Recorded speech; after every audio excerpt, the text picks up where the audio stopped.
আসসালামু আলাইকুম। আজকে লাইভে যে ভিডিওটা উপহার দিতে চলেছি, আপনাদের কাছে অনুরোধ, ভিডিওটা প্রথম থেকে শেষ পর্যন্ত দেখার চেষ্টা করবেন। আশা করি এই ধরনের ভিডিও আজ নতুন শুনছেন। সূরা জুমার আয়াত নাম্বার 33। এই আয়াত থেকে মহান আল্লাহ পাক রব্বুল আলামিন কি বলতে চাইছেন দেখুন। বিসমিল্লাহির রহমানির রহিম। ওয়াল্লাযী জাআ বিস-সিদকি ওয়া সাদ্দাকা বিহি উলাইকা হুমুল মুত্তাকিন। আল্লাহ বলছেন, আর যে সত্য নিয়ে এসেছে এবং যে সত্য বলে মেনে নিয়েছে সেই হলো মুত্তাকিন। ছোট্ট একটা আয়াত, কিন্তু এর বিষয়ে কেউ চিন্তা ভাবনা করে না। চিন্তার বিষয় রয়েছে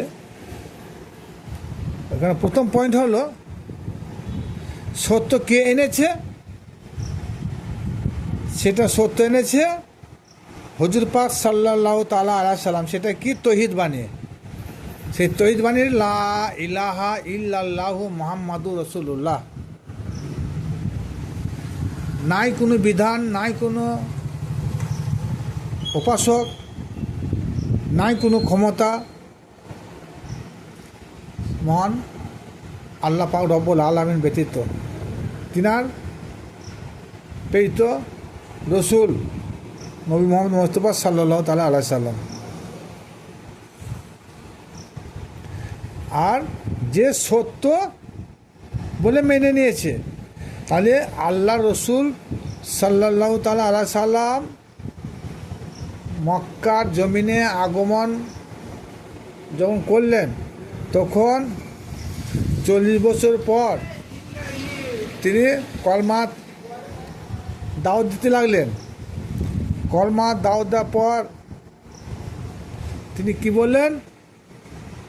যে মহান আল্লাহ পাক রব্বুল আলামিনের পক্ষ থেকে আমি আল্লাহর মনোনীত নবী,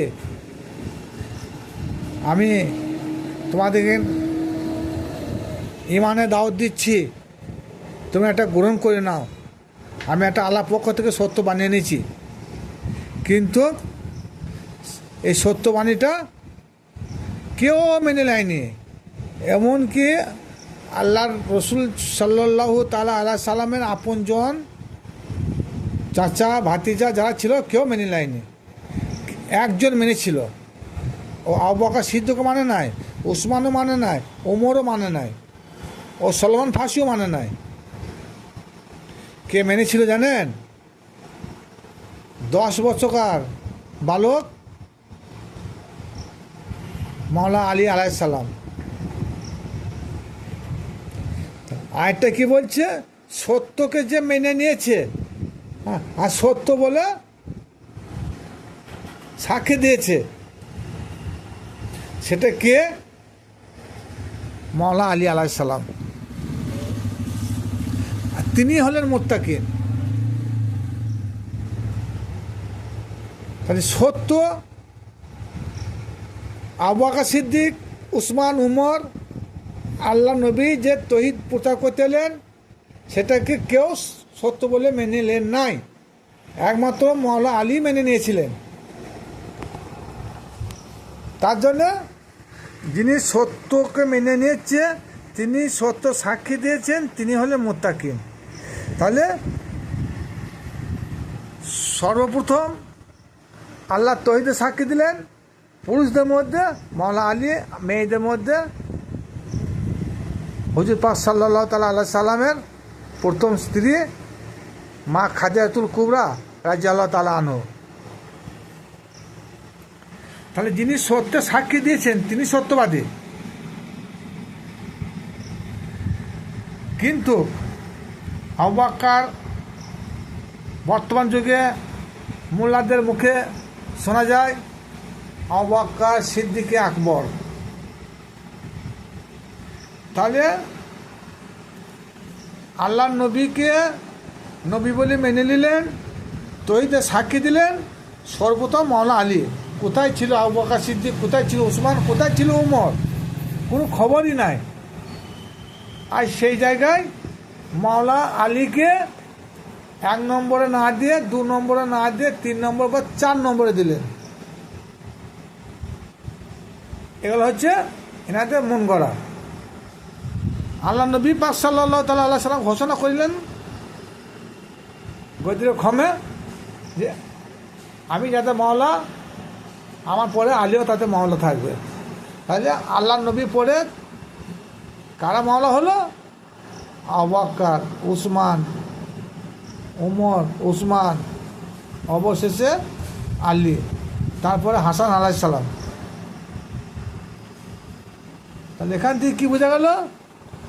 সত্যবাদী দিতে হতে হয় একমাত্র মাওলানা আলী আলাইহিস সালাম।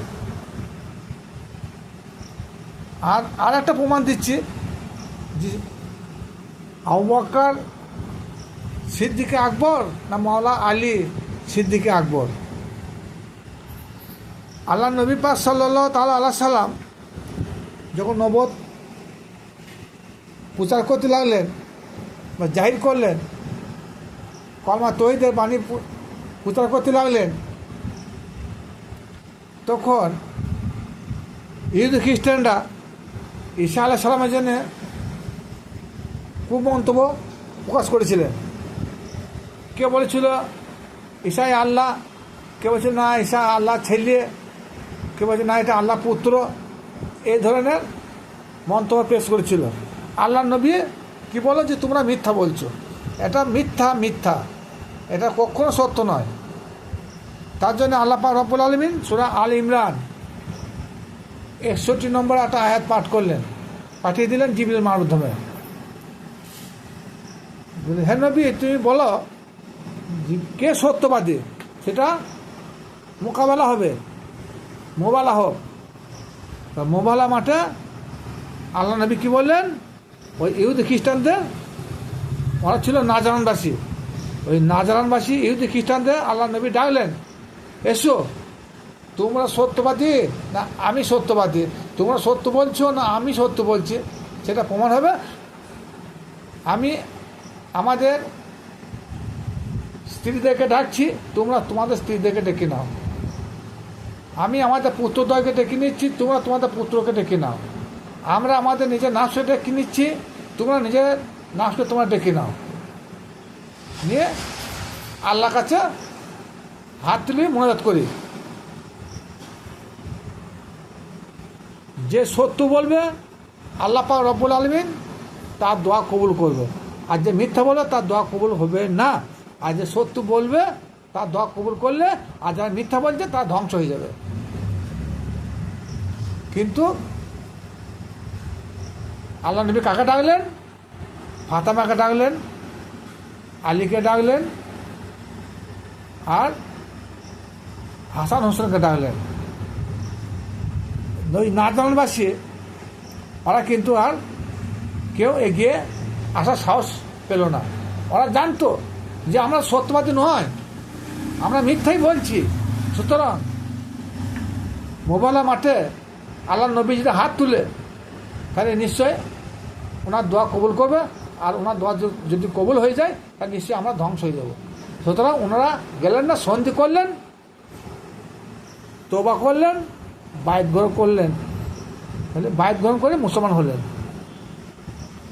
এইখানে ওসমানও ছিল, ওমরও ছিল, আবু বকরও ছিল, কিন্তু ওদেরকে আল্লাহ নবী কেন ডাকলেন না? কারণ ডাকেন না এই কারণে এনারা সত্যবাদী নন। সত্যবাদী যদি প্রকৃতপক্ষে যদি সত্যবাদী হতো, তাহলে নিশ্চয় আল্লাহ নবী মোবাল্লা মাঠে আবু বকরকে ডাকতেন, উমরকেও ডাকতেন, উসমানকেও ডাকতেন। কিন্তু না, আল্লাহ নবী জানতেন যে এরা প্রকৃতপক্ষে এরা সত্যবাদী নয়। আহলে বাইতকে আল্লাহ পাক রব্বুল আলামিন তিনার পক্ষ থেকে তিনি পূত পবিত্র করে পাঠিয়ে দিয়েছেন। আর যারা পূত পবিত্র হবে তারা কোনদিন মিথ্যাবাদী হতে পারে না, তারাই সত্য সাক্ষী দিয়েছে, তারাই সত্যবাদী। তাহলে এখান থেকে কী বোঝা গেল? আবু বকর যদিও তিনি মিরাজের রাত্রিতে আল্লাহ নবী মিরাজের সাক্ষী দিচ্ছেন, আল্লাহর সঙ্গে দিদার করে এসেছেন। এই সাক্ষী দেওয়ার পরিপ্রেক্ষিতে আল্লাহ নবী বললেন যে তুমি সিদ্দিক। কিন্তু সিদ্দিকে আকবর নয়, সিদ্দিকে আকবর যদি হতে হয় সর্বপ্রথম যিনি কর্মা তৈরিদের ওপর ইমান এনে সাক্ষ্য প্রদান করেছেন তিনি হলেন নাম্বার 1 সিদ্দিকে আকবর মাওলানা আলী আলাইহিস সালাম।